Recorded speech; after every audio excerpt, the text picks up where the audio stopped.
ویدیوی کوتاه ببین اما واقعا مؤثر. décevoir ناامید کردن.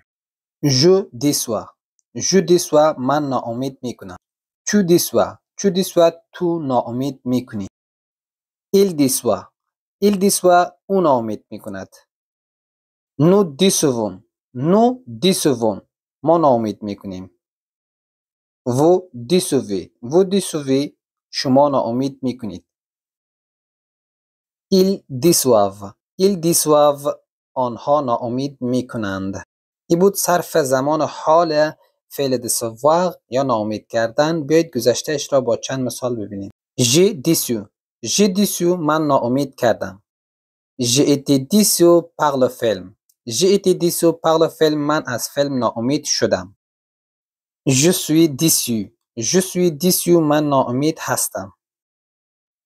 nous ne décevons jamais nos parents ما هرگز والدین خود را ناامید نمی‌کنیم. با فرم جملاتی که براتان گذاشتیم شما هم در کامنت یک جمله نوشته بکنین تا با هم بررسی بکنیم.